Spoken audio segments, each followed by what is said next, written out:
Iran அணுசக்தி தளங்கள் மீதான அமெரிக்காவின் தாக்குதல்களுக்கு உலக நாடுகள் கண்டனம் தெரிவித்துள்ளன. இஸ்ரேலுக்கு ஆதரவாக அமெரிக்க விமானப்படை ஈரானின் போர்டோ, நடான்ஸ் மற்றும் இஸ்பஹான் ஆகிய பகுதிகளில் உள்ள 3 அணுசக்தி நிலையங்கள் மீது தாக்குதல் நடத்தியுள்ளது.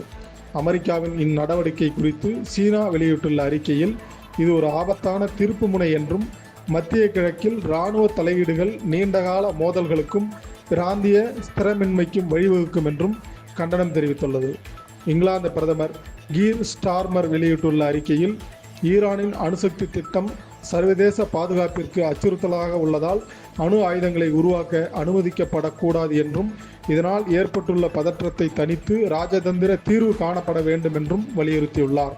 அமெரிக்க ஈரானிய அணுசக்தி வசதிகளை தாக்குவதை பெரும் கவலையுடன் கவனிப்பதாக சவுதி அரேபியா வேதனை தெரிவித்துள்ளது. அதேபோல் அதிபர் டிரம்பின் நடவடிக்கையை அரசியலமைப்புக்கு எதிரானது என்றும், மத்திய கிழக்கில் ஒரு பேரழிவு தரும் போரில் அமெரிக்கா சிக்கிக்கொள்ளும் அபாயம் உள்ளதாக அந்நாட்டு ஜனநாயக கட்சியினர் எச்சரித்துள்ளனர்.